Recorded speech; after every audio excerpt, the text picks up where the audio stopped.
Autistic and other neurodivergent people are often treated in medical settings using therapy that are really made and designed for neurotypical individuals. And this assumption that the clinicians do can do a lot of harm to neurodivergent people.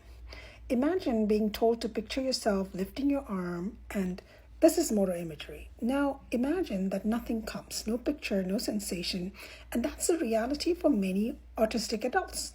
But clinicians rarely check for aphantasia, which is the inability to see an image in our mind's eye. I'm a late diagnosed autistic person, a scientist and an entrepreneur, and I discuss autism research here. Motor imagery is used mainly in physical therapy, occupational therapy, chronic pain treatment, stroke rehab, and even mindfulness. It is also used with autistic people, especially those with movement difficulties or dyspraxia. The idea is that the mentally rehearsing a movement activates the same brain circuits by adding movement. But here's the issue. This technique was designed for neurotypical populations, and it assumes that everyone can generate mental images or kinesthetic sensations, and that assumption is plain wrong. A 2025 study in PLOS ONE tested 20 autistic and 20 non-autistic adults, and the link to the study will be in the comments. After a short video on motor imagery, participants used a validated questionnaire to imagine 5 arm movements and rate how vivid their mental movie was.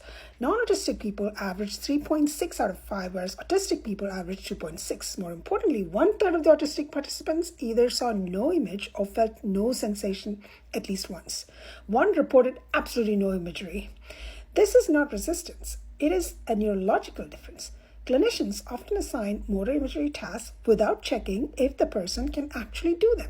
They assume imagery is accessible for everybody. They treat difficulty as a non-compliance or low motivation, and this leads to failed therapy, miscommunication, and even disengagement. For autistic adults, being told to use a tool that doesn't function in your brain is not therapeutic. It is invalidating. The study makes it clear motor imagery is not universally accessible. It varies by person, and it should not be applied as a default. Before using motor imagery in therapy, screen for it. Ask if the person can visualize or feel the movement internally.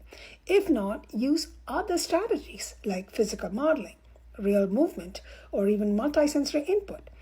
Don't treat neurotypical cognition as the standard because it's just not.